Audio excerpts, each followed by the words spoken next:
Hello, everyone, and welcome back to part 2 of my interview with Philipp Gysler. We are talking to a Mormon who was raised in Switzerland as a part of our series on Mormon Stories podcast, featuring European saints. We've done the UK quite a bit of a time back.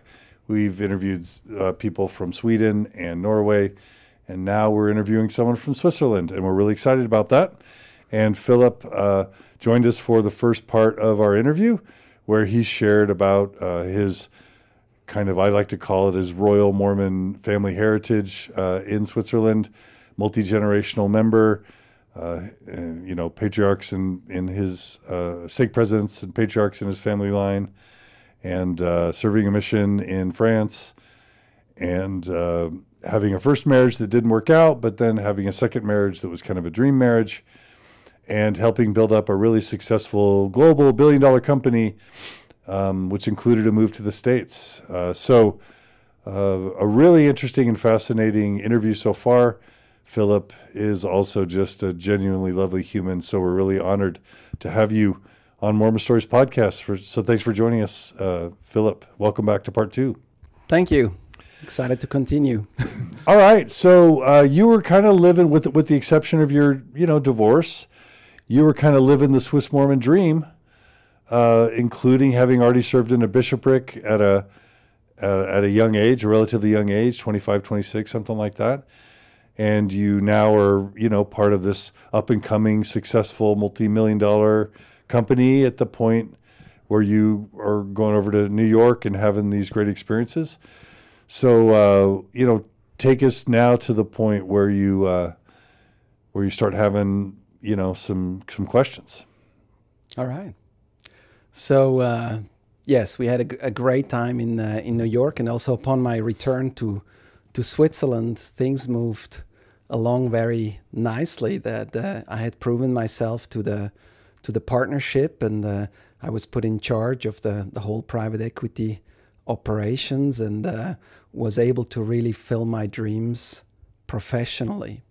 And also family-wise, we had a wonderful time. We have 3 children, 2 girls and 2 boys. My youngest son being born in the U.S., so little American citizen. So the New York time was not only an intense time professionally, but also family-wise. Having a child abroad is it's a special thing, because you don't have family close or anything. And so also for my wife, it was a very intense time. As you're working hard building this business, she's taking care of the kids. Absolutely. Now, did you say 3 kids or 4? We have 4 overall, the 4th being born in New York. Okay. So how many girls or boys again?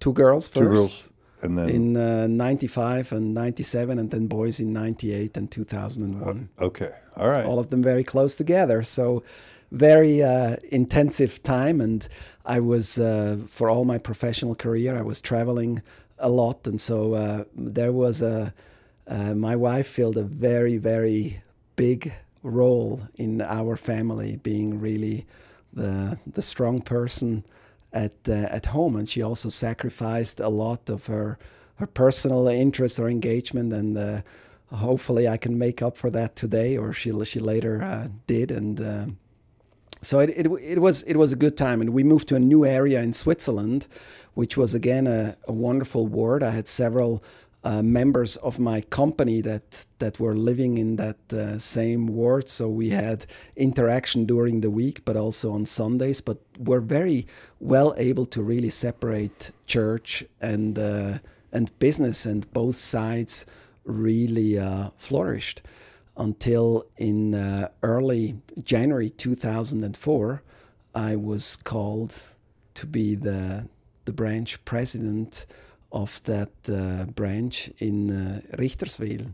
So you were in a ward, you said? No, it was in a branch. I'm sorry.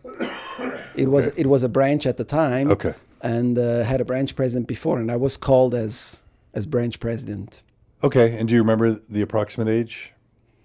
It was 2004, so born 67. 67. I was like 37 years older. So yeah. Okay, so you're the equivalent of a bishop in your kind of late 30s. Yes. Okay. Exactly. I think I was ready for that. I really enjoyed that calling. It was a wonderful calling, and it was a wonderful congregation that I loved interacting with. I had been young men leader before that and knew the youth from there, and really felt a lot of fulfillment in that calling. We also had an incredible stake president, Hitch Bolt, who was a very visionary man, and the trust he put in me was so strong, and also the relationship. He was again, I have these mentors in the church, and he was a super strong mentor and also a non-orthodox thinking person. So one day I called him to make an appointment for my wife for a temple interview, and he asked me, have you signed the recommend? And I said, yes, I signed it. And he asked, did you interview your wife? And I felt like, oh, should I say yes or no? Because I didn't interview her. I just signed it. And I said, no, I didn't interview her. And he said, I would have been disappointed otherwise. This is the way to do it. You don't interview your wife. Did he say why? Your wife is the best you have in your life, and she gets your signature. She has your trust. So it's, to me, it just showed me generally his appreciation and also his inclusion of the wives. Also in my calling me, everything was with my wife. So she was really in this with me, and also the way she supported me. The weak point had always been the nursery. In the nursery is everywhere the weak point, where you have freelancers and nobody really wants to do the nursery. She said, Philip, I'm going to do the nursery. And so she was she took care of the nursery and made of that a wonderful place where children, she just loves to work with children and really cover my back in all regards. So the word really flourished, the branch, sorry, and we grew. We had baptisms, a few, but then also it was a very strong economic time in Switzerland in the 2000s, the one leading up to the financial crisis eventually, obviously. But I got a lot of emails from people who were about to move into Switzerland, into the Zurich area, asking me, where should I go live? What are good wards or branches?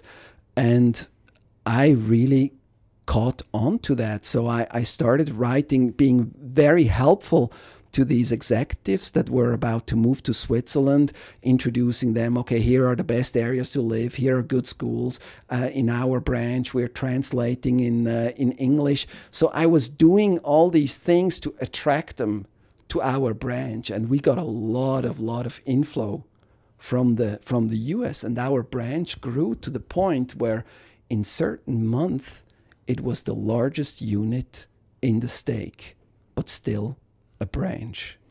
And so my secretary and my counselors, they come up to me excited and they were, Philip, let's make of this a ward. We can be a ward. We have the number of members. Tithing was no problem anyway, with all these executives being in our branch. It was, I can say that in confidence, it was per capita the highest paying tithing branch, I would say, in Europe. And so there was really nothing in the way of doing it. And didn't a leader from Salt Lake ask you why this was a branch? Eventually, yes, but Okay. Leading up to that, so I talked to my branch president, and he was, Philip, it's a blessing that this is still a branch. Otherwise, we could not have called you as branch president. I was, why is that? He said, well, Philip, we will try to fix this, but it's because you were divorced. So this is in 2005 time frame-ish. It's it's because you were divorced in 91.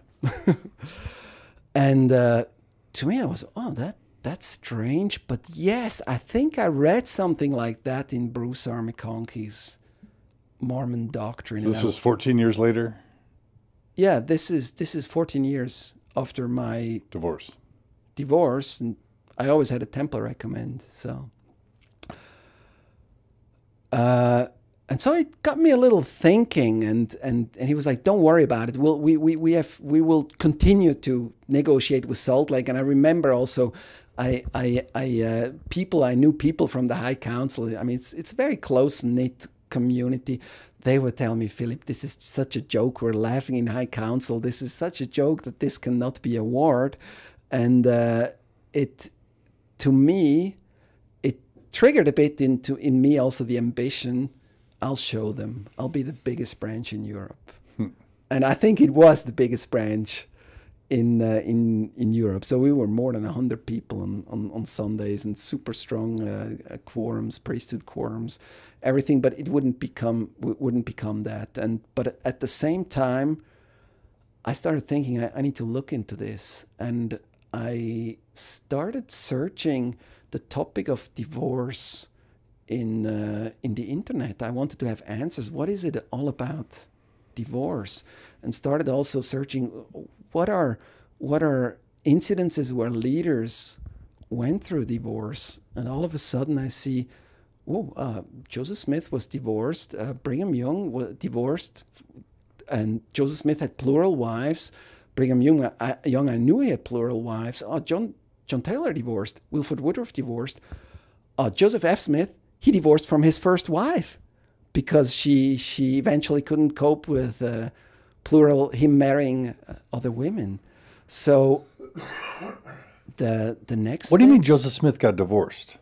Because in fact, all these polygamous marriages weren't civil marriages. Exactly. So they were not legal marriages, but in several instances, his plural wives wanted a divorce of that eternal marriage. And yes, he basically told them, it's okay, we're divorced.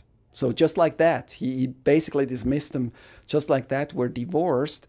But it's something that doing the search came up that led me to see, basically Googling this, led me to see, Joseph Smith had plural marriages, and furthermore, a new topic was introduced, which is called polyandry. Okay, really quick. So in all your years to your late 30s, had you thought of Joseph Smith as being a polygamist?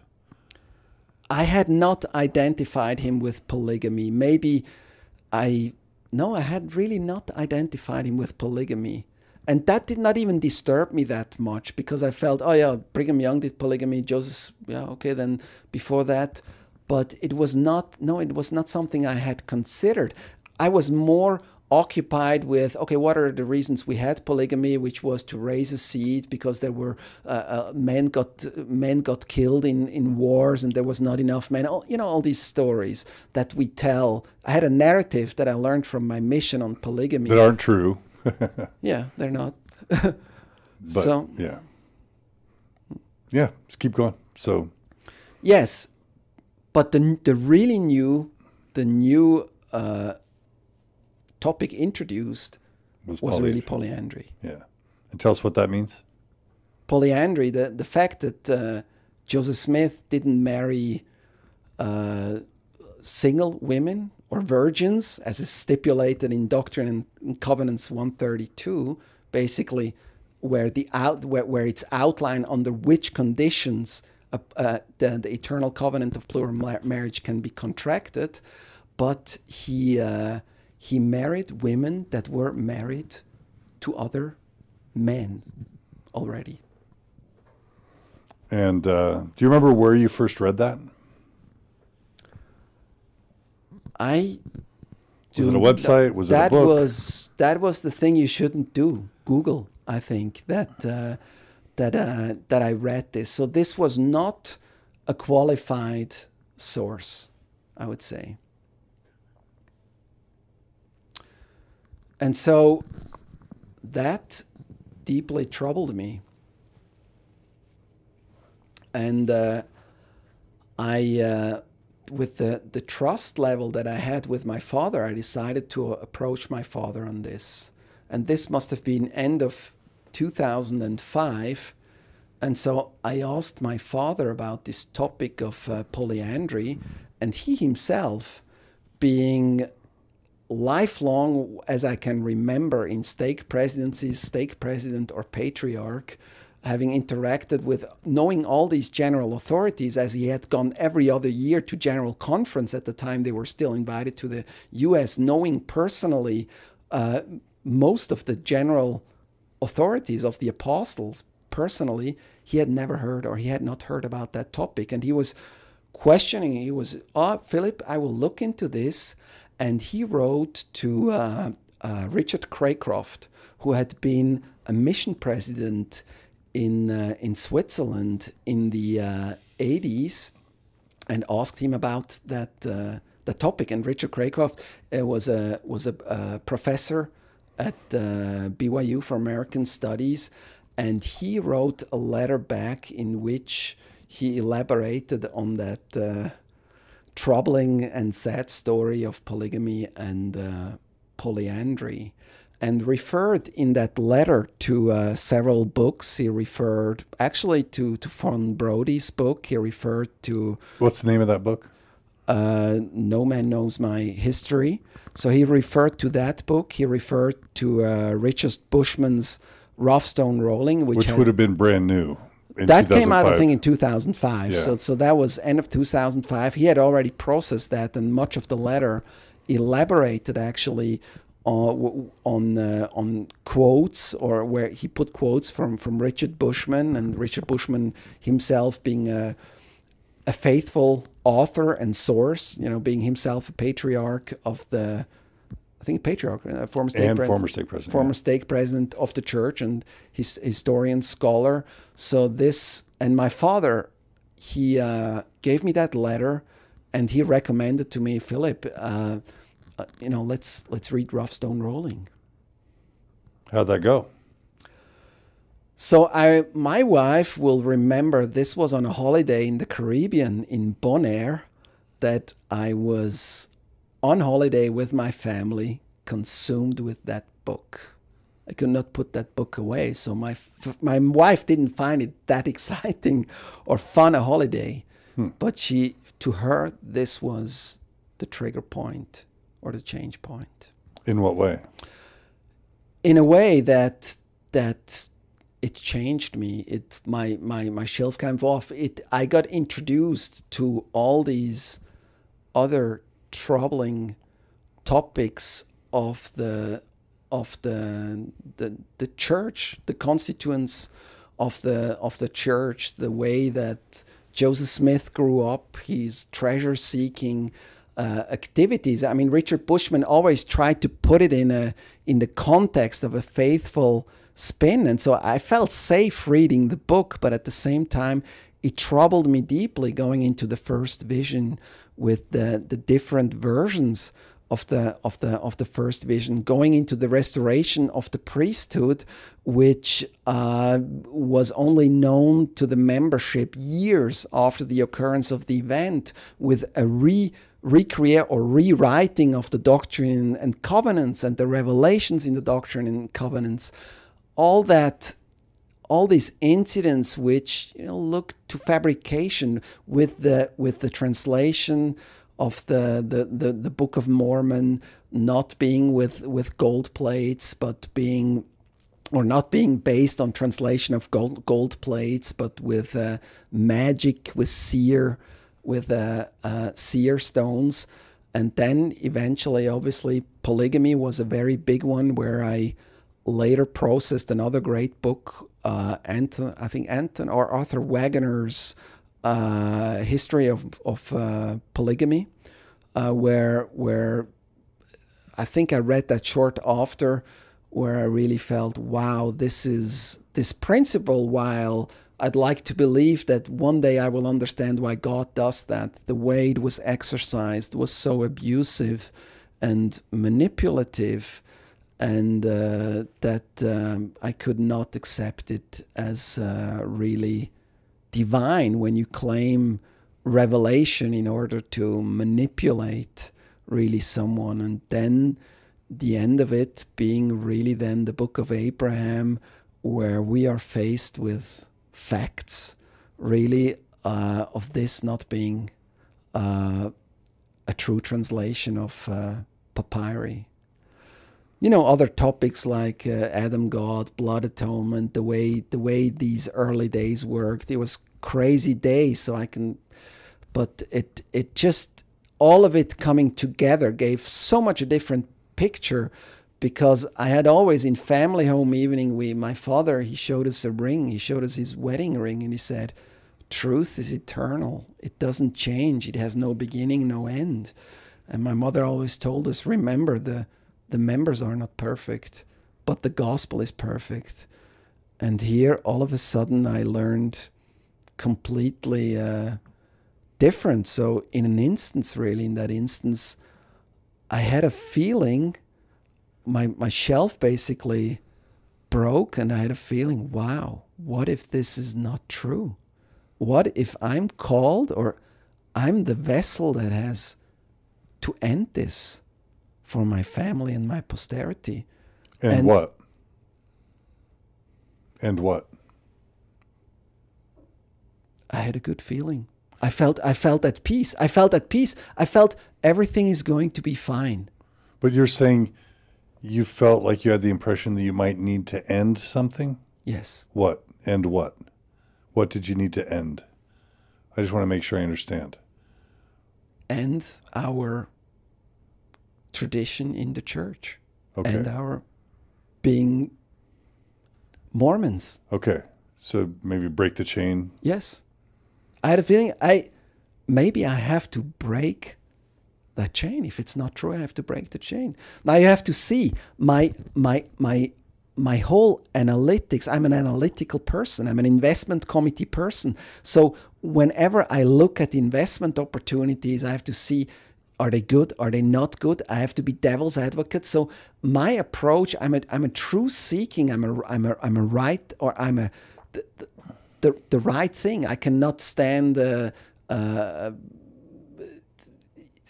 I cannot stand wrongness. Also, when people are treated wrong, it hurts me. And so this was something that extremely deeply troubled me and shook my whole roots.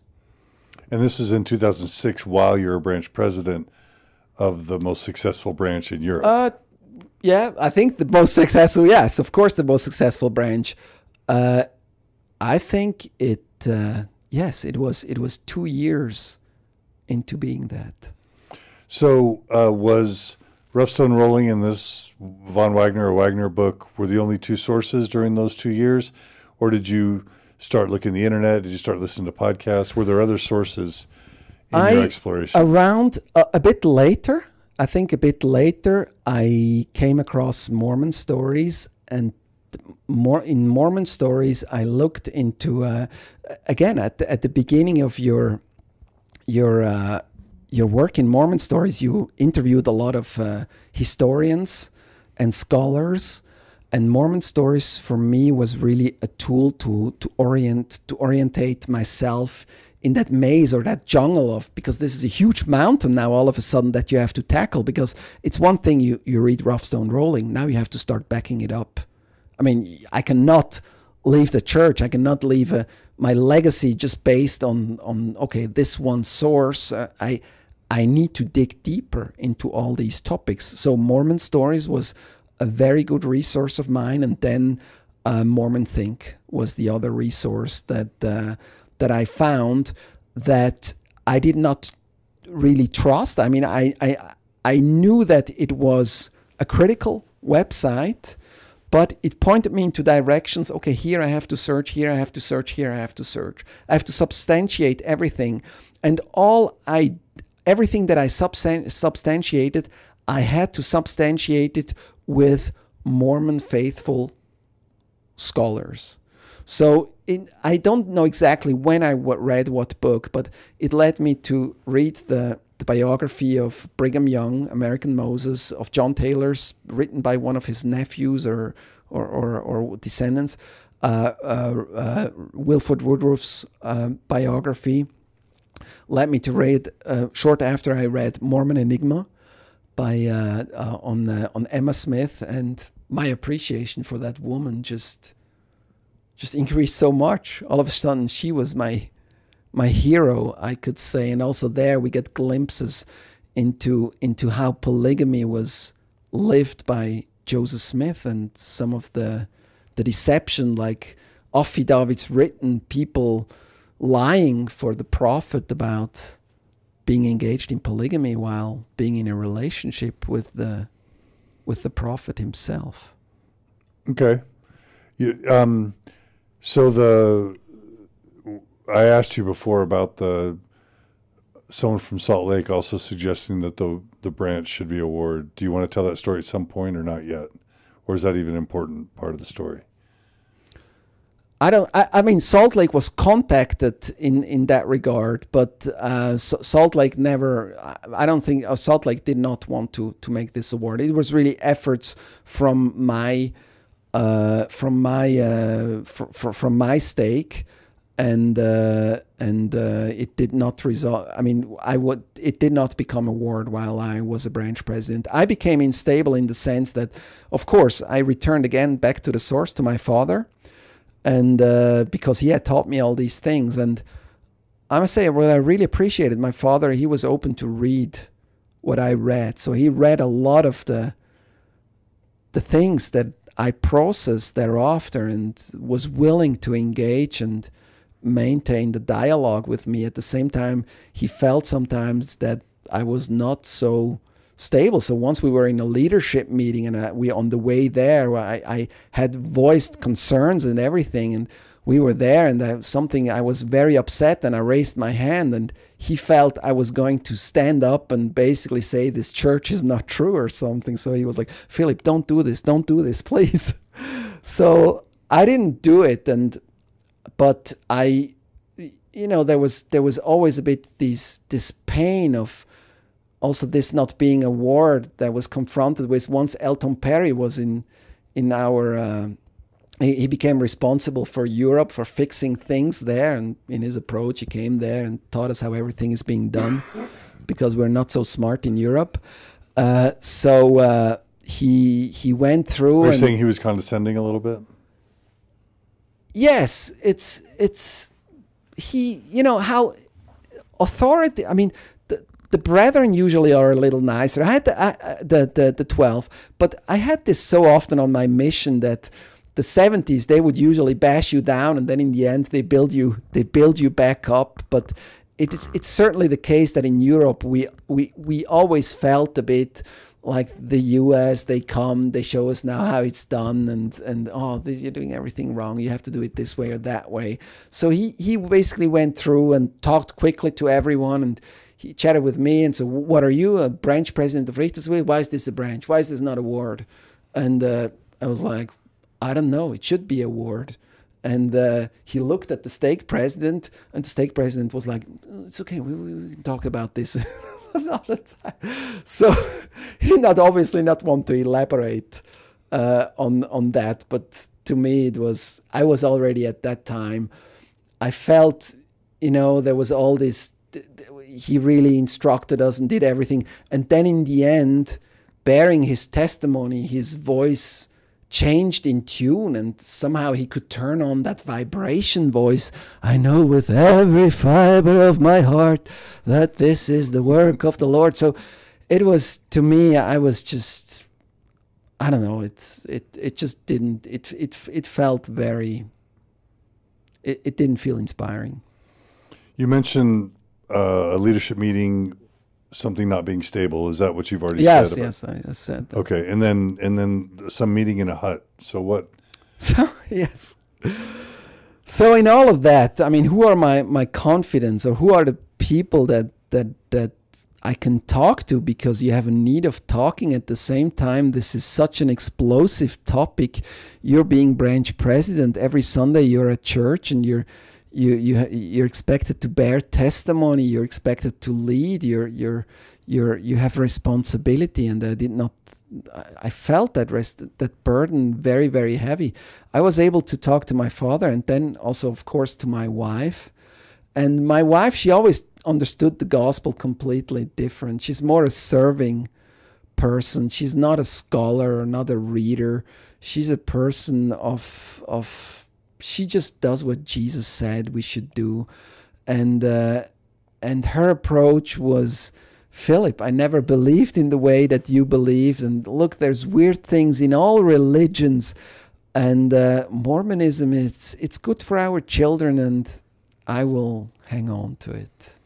But she gave me the feeling that, yeah, if you have to do what you have to do, but hey, be careful with our family. Come on, let's try do this. And then the other person that I talked to. How'd that make you feel when she said that to you?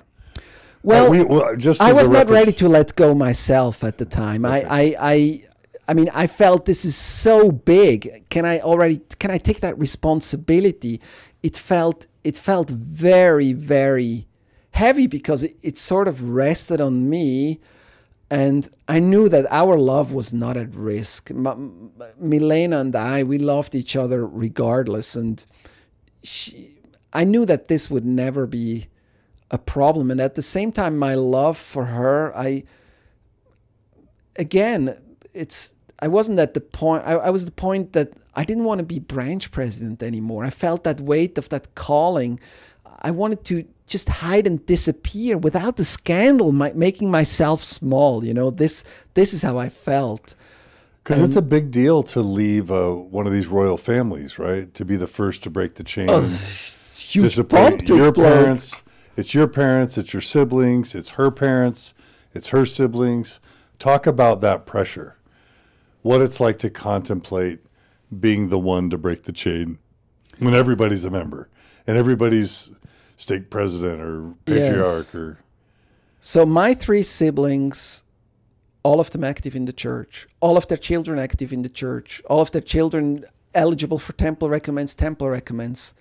My wife's siblings, all of them, the same thing. So this is huge. This is who I am. Where at that time I didn't know where would I go, where should I go. I just felt I cannot stand that burden of being branch president anymore, of masking, of leading this dual life, and at the same time I could not let this explode for my wife and for my children. I felt this would be really selfish. And so the other person that I really sought refuge at was my best friend from my mission. He was, at the time, a stake president. He lives in another country in Europe. He was a stake president, and our friendship was very deep. And I remember he came to Switzerland, and we drove up to my mountain hut up in the snow. It was a very little 100 years old cabin that we had up there, and we talked about this, and I said, hey, I think the church is not true, is not what it claims to be. I came across this information and did a search. And was he a stake president at the time you told him this? He was stake president. Okay, so this is a European stake president. Yes. Who you told this to. He was... Who's your best friend? I don't know exactly. 2 years or so into stake president. Someone you've been friends with since? Since my mission. Since your mission, okay. And we can talk about everything, and I felt safe with him, and he confirmed that safety. He was, Philip, wow, we have to look into this. And I told him, hey, I want to go away. I want to hide. I'm thinking about creating a business plan for my company to be moved to Asia. Just to get out of the calling. Get out of that country. Get out of the calling. And he was, Philip, if this is what you feel you should do, then do it. Just be very thoughtful about it, but there was no. Also from my father, there was no condemnation or so. Why did you read this stuff? Or this is not good for you. Or this is completely wrong. No judgment at all. But I just felt loved. I just felt love. And eventually he would, over the years, he would accompany me along the way and be my trusted friend that I could turn to and talk to, and that would understand me. So this was, in that sense, I really felt, in that complete loneliness, I at the same time felt rich, having that friendship and that support. And so yes, I mentioned it. I wanted to go away. And I started drafting a business plan to build out Partners Group in Asia. And I proposed to the partnership to be moved there with my family. And the business plan was accepted. There was at the time 3 people in Asia, and I led a team of 60, 70 people. And it was okay, so this has to be something bigger. And so I had to build this, and eventually built this into the second largest office of the firm, with 10 offices across Asia. But it allowed me to. I felt okay. Finally, I can go away. And I talked very early on to the stake president and told him we're moving. And he at the end of 2007. Finally, I was released as branch president, and this was a huge burden coming off me. Do you want to mention your conversation with your daughter? Yes. So during that time, still in Switzerland, my daughter was born in 1995, and so she must have been at the time about 12 years old. I felt, and she's just such a happy nature and such a cheerful girl. All our children are very special, but she's very bright, very intelligent and everything. And I felt I have to tell her just how I feel. The other children were still too young, and so I remember I went to a restaurant with her and we had lunch together, and I said to her, Aline, you sometimes ask me how I can know, or how we can know this is all true. I said, actually, I don't know that it is. And I sometimes think it's actually the story itself is not what I've learned it is. At the same time, I feel like this is a good way. It's a good way of living. It's what makes me a better person. That's why for now I'm hanging on to, but I'm not sure I will do this all my life. And she started crying. For her, it was basically world falling apart, being, grown up in this bubble of indoctrination, of every Sunday at church, giving little talks of her baptism being only 4 years ago. And it hurt me, but I had to do that just to be authentic towards her. And in the following, the way we educated our children, and my wife was always a little more mellow. I was the one that was following the script, very orthodox. She was always cool and easy about it. And she still reminded me over the coming 10 years, Philip, be cool about it. That we educated our children in a very open way, telling them this is the way we feel now, and we feel this church is a good place, but there could be, we don't believe this is necessarily the only truth on earth. We don't know that. And so I think that established also a healthy pattern for what was much later to come, as this journey lasted much longer than I expected it to be. Now, had you stumbled on the Stay LDS website and the essay, How to Stay in the Church After a Crisis of Your Faith? Because around 2007 is when that website got put up, and when we wrote that essay. Was that something that, were you just doing this in parallel to that, or was that an influence to you? I'm just curious. I did not look at that essay. What I saw in my life was that everything that is of a deeper value stayed with me. So my faith in God, in Jesus, in the atonement, all that was eventually even strengthened. And every Mormon particular, really, I in the end, I had to reject upon investigation.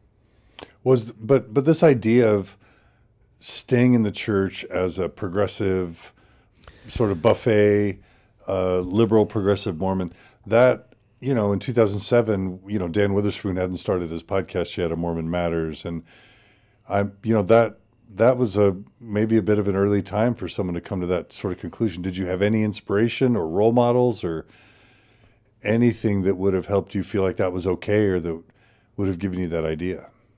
I didn't know yet. So at that point, I just wanted to slowly disappear. And so when we moved to Singapore, I was reluctant to going to the church. And eventually I just came along once or twice with my wife. And as it is, this is a wonderful community, and this was an expat ward. And while I had planned to go inactive and take a break, we ended up staying in the church, making great friends. I was called to become, by the stake president, to become a counselor in the bishopric, and I rejected that calling. I told him basically, look, I've been a branch president, and I was there, and right now this is not the time for me. And so I ended up being the nursery teacher for all our time for those 2.5 years in Singapore, together with my wife. And I had up and downs in my crisis, but I was able to just get a little rest and to heal a little bit, not being so much in the crossfire where you have to testify all the time. I also didn't have to give talks there. So it was a time of a bit relaxation, and also a very busy time professionally, where I just immersed in work and travel, and tried to really put that on the back burner of things and deal as least as possible as I could. I also felt, and it was certainly also a drain on our marriage a bit, myself. I was consumed with either work. If I was not consumed with work, I was consumed with my faith crisis. And so in that regard, I was emotionally not that close sometimes, periods, to my wife as I could be. And she really held the family. She really held the family together, and was carrying me in that regard. So the faith crisis wore on you. Yes, it still wore on me. While it was much more painful while I was in Switzerland than when we were in Singapore. I was able to. So how long were you able to maintain that position of a semi-believing, progressive, less engaged Mormon? How long did that last? Too long, or very long. So we eventually, end of 2010, we came back to Switzerland. My oldest daughter, she showed strong symptoms of asthma because of all the pesticides that are being sprayed in Singapore. And so my wife and family returned, and I half a year later returned myself. And also, this was the time where I felt I really I need to take time now for my family, as I had really, again, as I told you, I neglected my family. And so I retired from Partners Group, from the executive board of that firm. And I wanted to take more time to read and to try to find a way to make it work as a Christian. I had felt that in Singapore somehow I was functioning okay, and I was sort of healing, and also in Switzerland I did not get a call immediately, but it was good, and also the word is very inclusive. It's not super orthodox, and the program is great for the children, and so we got engaged in service in the ward, and also loved the people and just enjoyed the community. Yeah. Okay, so you retire and start studying more. What happened next? Well, next is you get put back in charge and called to a new calling. In that case, it was being called to the High Council in our stake, and that again triggered a discussion at home. And Milena was like, "Philip, come on, do it. You're. This is not as much an executive position that you have to be in direct leadership, but it's more counseling, and you can do good." And at the time, I had, through the podcasts that I had listened to, I came to a view that it's also good to be within, make change within, and be a positive or a good force within for more thoughtful and less orthodox Mormonism. And so I accepted that calling. And I also felt that at the same time, the people that I was involved with in the High Council, these were wonderful brothers. The discussions in the High Council were very constructive. There was true care, and also that the stake president was someone who would rather ask for forgiveness than permission. So he was someone that was a very humble person, that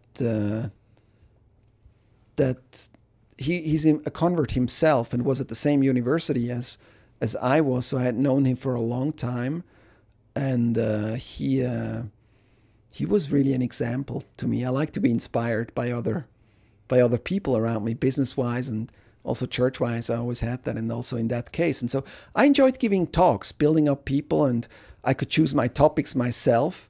So I was able to talk about Jesus more. I did not have to testify in the Book of Mormon. So I was trying to be a good Christian, and our children were teenagers. I enjoyed being a lot together with them, having more time for them. I built up a small or started a small family or investment business for myself. So I had also some business interest, and at the same time I also self-medicated a bit with a lot of leisure and a lot of adventure, extreme sports.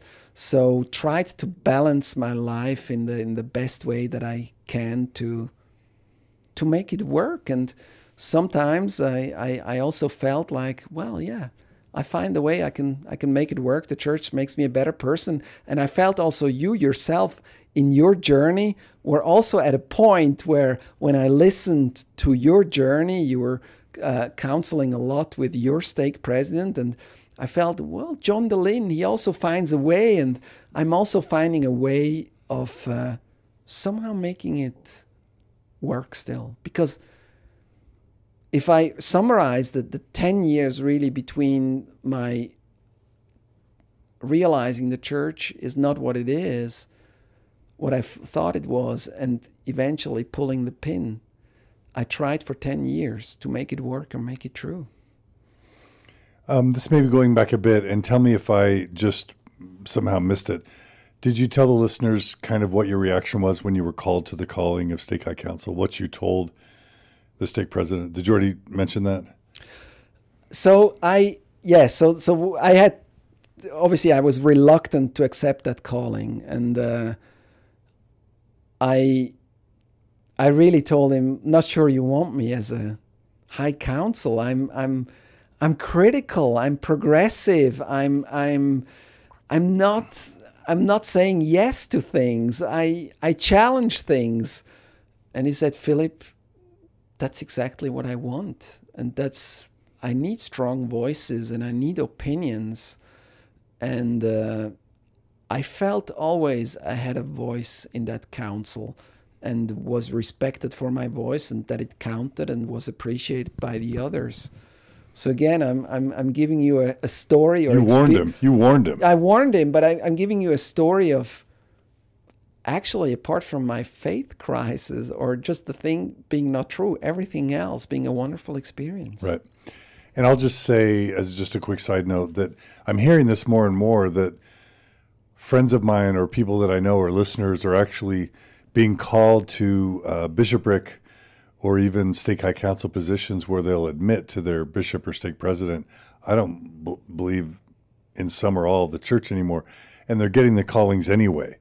And these bishops and stake presidents are basically saying, yeah, either it doesn't matter if you believe or not, as long as you're willing to accept the call, we're okay with that. Or going a little bit farther and just saying, we need non-believers in these leadership positions. And it's interesting because I'm hearing that more and more. I can give you an anecdote of that as well, but before doing that, feel like maybe just let me go back to the timeline where we are now, year sort of 2013, and just right around the time frame that the essays start coming out or are about to come out. And the gospel topics essays. Yes. And this was something that I really awaited, because I had heard about, one of the frustrations that you have as in a faith crisis is that you get no answer from the brethren. Can't they just pray about it and tell us how it really was?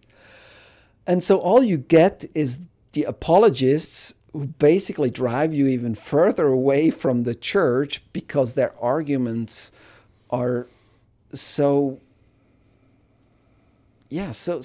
one-sided or so selective in the resource that they look at, that it really, they do not help. And so I was told that there's essays going to be come out. And you mean Fair Mormon, you mean the Maxwell Institute? Yes.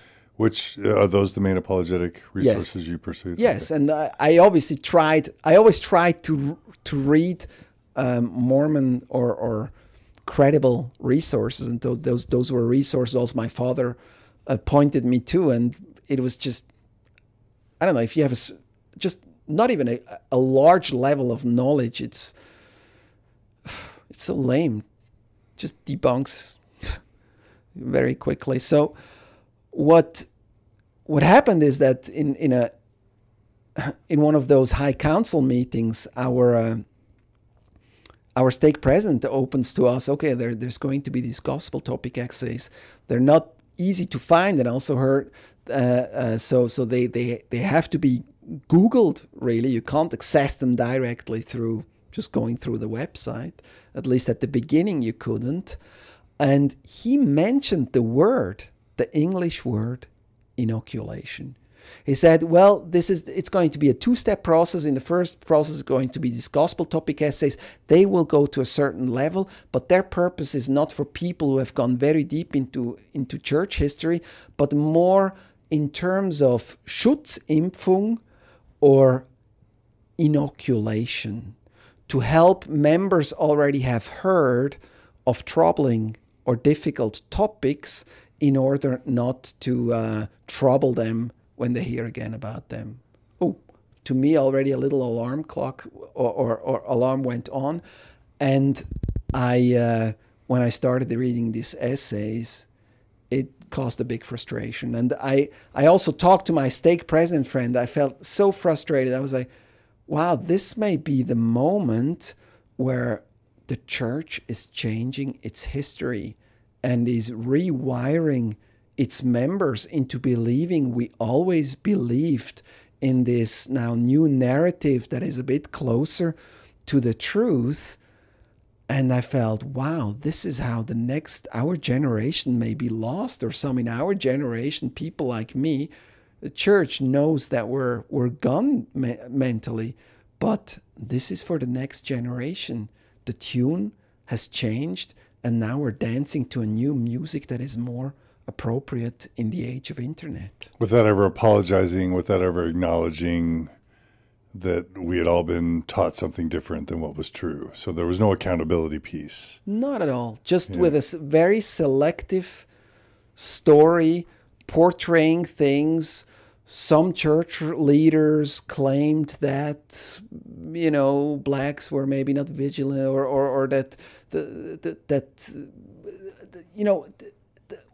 when in topics or things where the first presidency had declared as doctrine, for instance, that like the blacks could not have the priesthood, it was some church leaders' advanced theories, basically. So it was a way of deception. And also in my discussions with my father, I was like, wow, Dad, you told me a wrong thing here. It was just some leaders. It wasn't apparently a doctrine. And I felt how, if truth is eternal, my demand to the church would have been, yes, no, we stand for that. It was the way, or this is how God views it. I asked my father, does God now not view it that way anymore? Or was this not a revelation? Or was this completely wrong? He was like, well, no, I think it was not the time. Well, then why do we denounce it now? Why don't we just stand? No, this is the way God thinks. We don't care about the morals of the world, where they are against racism. No, there is a difference in color. So I felt, wow, yes, this a bit betrayed by that, and I felt, wow, what I felt could be a solution for me wasn't a solution. So there was hope going, and I also thought I will have to start opening up a little to my family. Now, at some point in this process, you spoke to your stake president about your lack of belief. Is that right? Yes. So this was in the year 2014, about 2014 going 2015 maybe, that I felt I want to be released again. And so I went to my stake president and I opened to him really the whole vulnerability and told him my story. He listened to my story and he said, Philipp, we all have questions. And I appreciate you as a person. I know you're sincere.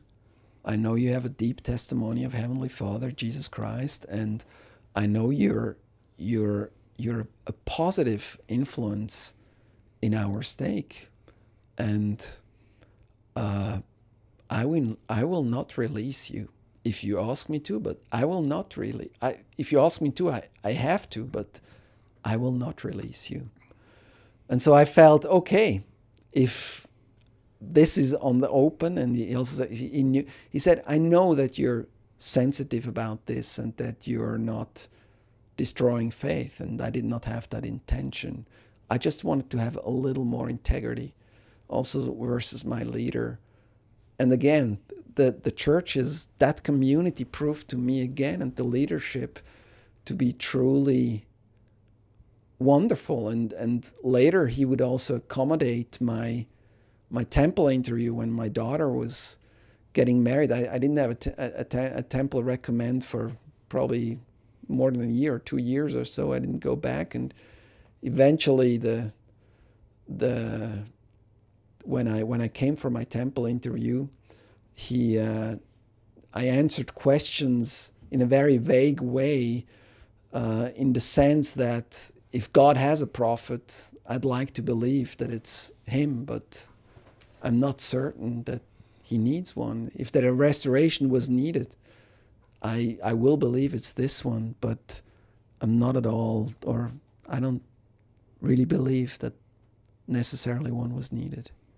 So they tried everything to really make room for me in that setting, and I tried everything to make it work. And at some point, you pulled your family together and felt like you needed to have a conversation. Is that right? Well,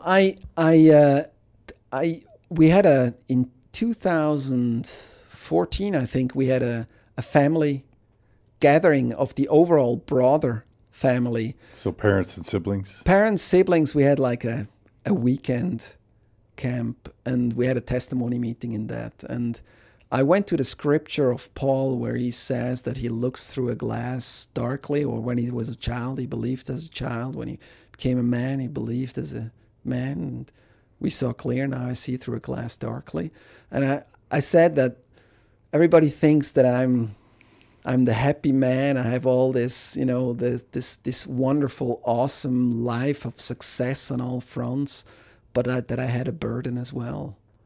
And that while Heavenly Father was close to me, I had the burden of really having lost my testimony in the Mormon faith. And my siblings, they're super strong in the gospel, especially my younger brother, my 3-year younger brother, Alvin. He's a scholar. He's the scholar and the poster child in our family. He was always reading so much on the Mormon story and everything. And so he didn't judge me. He even mentioned to me afterwards, Philip, I really appreciated your vulnerability. And he said, Thomas Ferguson? I said, yes, I heard about him. He was the researcher of basically ancient artifacts of the Book of Mormon, who eventually never found anything and eventually lost faith. And he was, that's really an interesting story. And he said, maybe you should just take a little break and figure things out, which I found interesting. Little did I know or not guess at the time that even my brother could have questions himself. So ultimately, did you ask to be released from the calling? Ultimately, I did. What triggered it, or what happened before, is that in Christmas 2015, my father released his biography to his children, like a 300-plus page book that he had written, and he had asked me whether he could quote letters that he had written to me of our correspondence around my faith crisis, and I had said yes to that, realizing only after I looked into it that my correspondence was not so much in it, but just his. So less so my concerns, but more just his answers. And so I felt a bit frustrated on that Christmas, and my father introduced the biography, and he said, sometimes it's difficult to have faith, and some of you know that Philip has a difficult faith journey, but sometimes we just have to endure believing in God. And I said, well, it's not everything that I feel is in that, but maybe I'll write you an email with my feelings on it. But after the words, my brother Alvin, he said, Philip, can I talk to you for a second? And he pulled me aside. And Alvin's a physician, right? Is kind of a successful doctor. Pediatrician, yes. Pediatrician, yeah. 6 children, successful family. His wife, at the time, serving as a Stake Relief Society leader. Her father being Stake president. So again, from a church stock family, the cousin of my wife, and had Alvin served in any calling? Alvin? Yeah, had he served? What was his highest calling? He had served in, I don't know if he was a member of bishop. He never served in a super leading position like bishop or so. And this was something hindsight. His wife told me, like in his patriarchal blessing, it said he would serve in high callings, but he was very busy in his work, and somehow they never called him to a very high calling. That's fine. Which is interesting, but super faithful, super engaged on all fronts, and super intelligent. Yeah. He's the intellectual. Yeah. But he's a doctor, 6 kids, and his wife was Stake Relief Society president. So, yes. Yeah. And so he pulls me aside, falls into tears.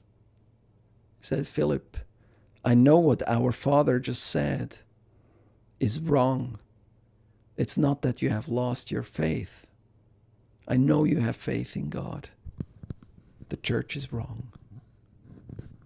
Boom. This was like a bomb exploding in my face, himself crying. We hugged each other. And he told me, we had like 15 minutes together. He told me of the search that he had gone through, where the essays coming out, he studied all of that, how he consumes everything, and went deeper into these things, and these things that had all sort of been there for himself. Now that the essays came out, put everything into, he had expected answers to these questions, and he just saw, wow, this is just whitewashing of things, justifying, and his shelf broke. And he had already done all that research from a faithful point of view, and knowing a lot more about also the Bible than I did.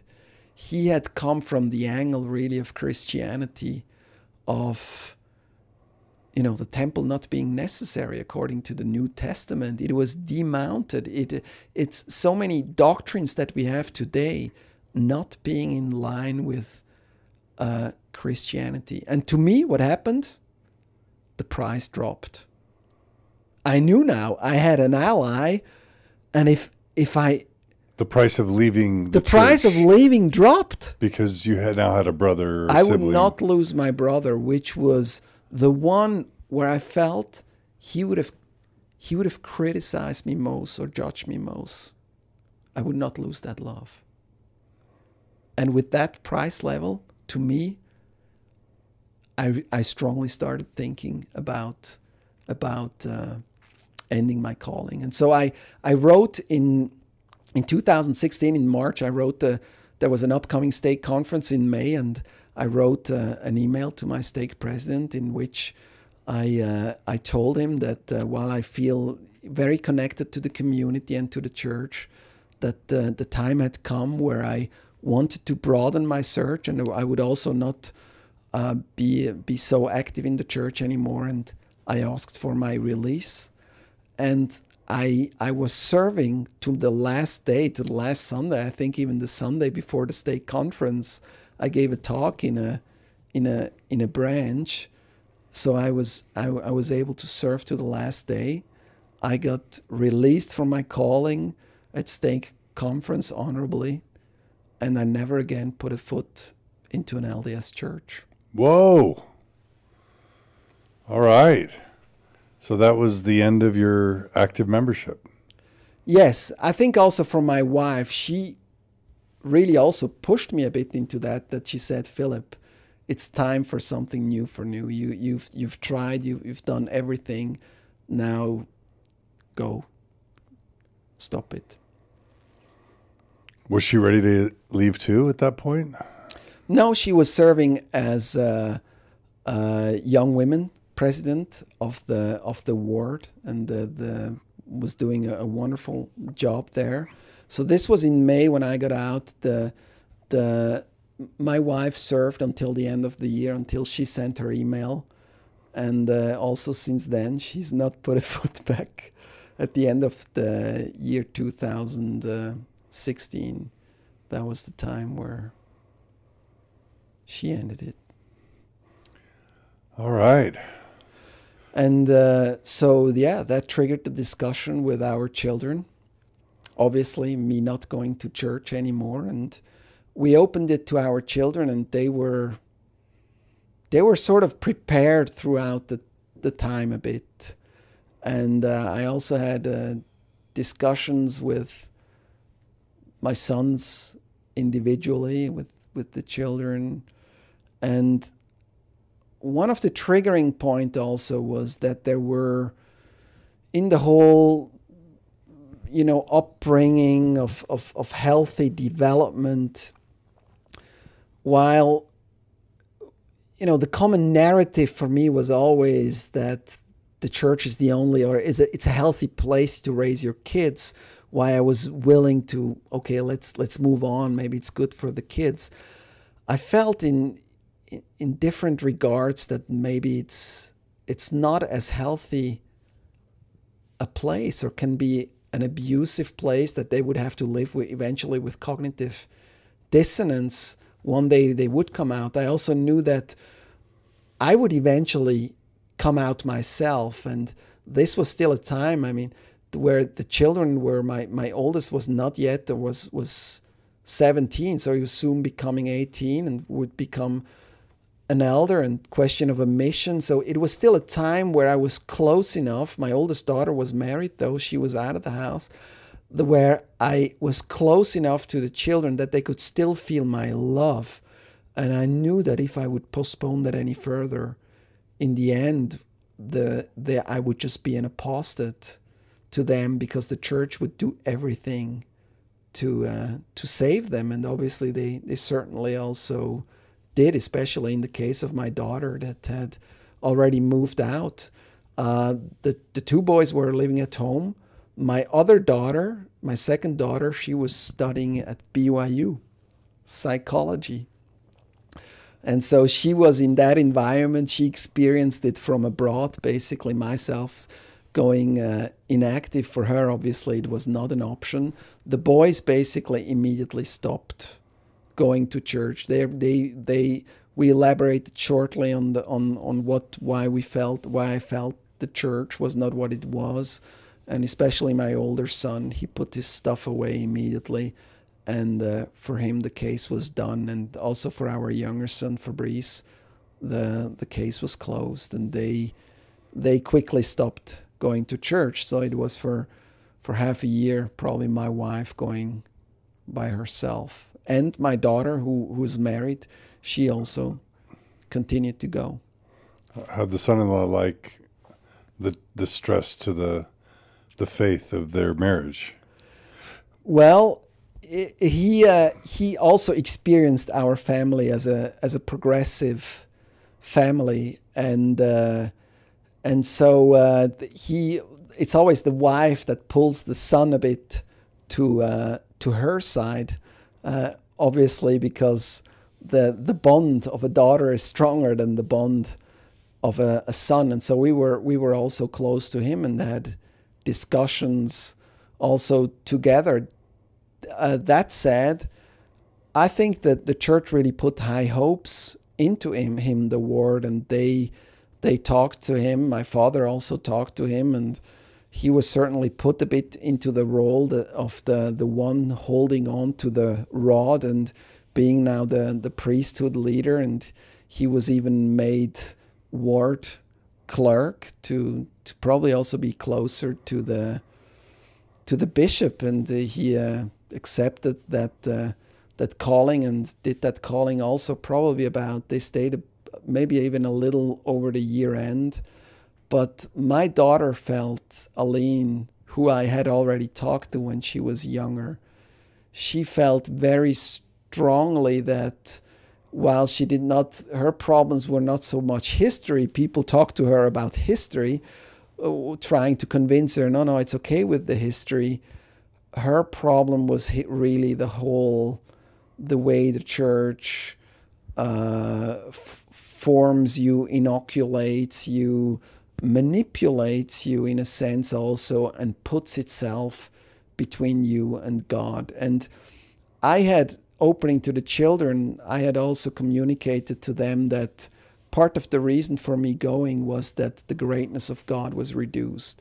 I felt that putting all these things on a shelf, that I would one day understand why God acted in this or that way, was really reducing the greatness of God.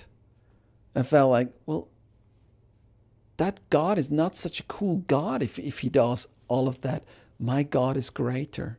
And I felt also the atonement itself, it's reduced. It's reduced to the point that it only counts if it's turned on by the endorsement of a church baptism or by the endorsement of the forgiveness of the church. So again, an eternal atonement, I felt it all is being reduced, and I wanted to believe and aspire to that greater God again. And I think also in my daughter, she's very similar in terms of thinking and also right and wrong thinking and integrity towards what I am. And also to Reuben, my son-in-law, in the end, it was a liberating experience. And so eventually everyone took a little bit his own journey. We stayed very close connected as a family, and we left as a family. So in the end, your wife and children all left with you, and your brother. Yes, so my brother Alvin, his journey was, and he has an own one to tell, obviously, which is in itself a fascinating journey. Yes, so also his family, it's interesting. The church taught us a lot of things, how to raise a successful family. And I'm convinced, had we stayed in the church, all of our children would have stayed in the church, whether they would fit in the church or not. But they would have made that sacrifice, helping me to fulfill my dream of building that posterity.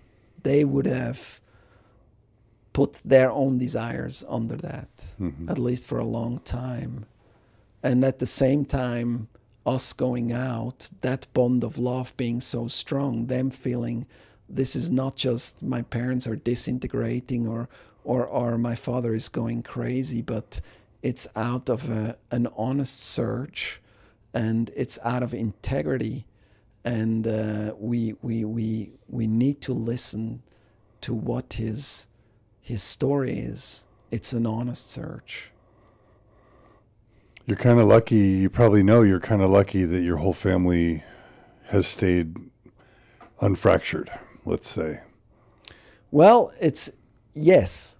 Obviously, stepping out still changes everything. Yeah. Since your marriage, which was eternal, is not eternal anymore. The benefits of the church is, or what the church gives you, it makes things eternal for you. It gives you an eternal perspective. And with an eternal perspective, you're willing to endure things. You're willing to live an existence that is less than what it maybe you wish it would be, in order to just have this eternal reward that the church promises to you. But what I imagine you're very grateful for is that you don't have a fractured family where some are in and some are out, and the non-believers are disrespecting the believers and the believers are disrespecting the non-believers, and your family becomes fractured. I imagine you feel grateful about that. That is the greatest blessing. And that has put us as a family, it has moved us closer. It has also moved me closer to my brother and his family, although we were always a bit competitive, my brother and I, and our relationship was not that close, really. Also, as a family, our bond, everything centered around the church, as opposed to really, we could have been closer to each other, but that brought the closeness. At the same time, it a bit alienated us from my parents, and obviously also from my other siblings, and it also drew us a little bit away also from, obviously, or almost instantly, from that beloved community itself, the reaction of which, to me, stopping to go from one Sunday to the other was in itself something that truly amazed me.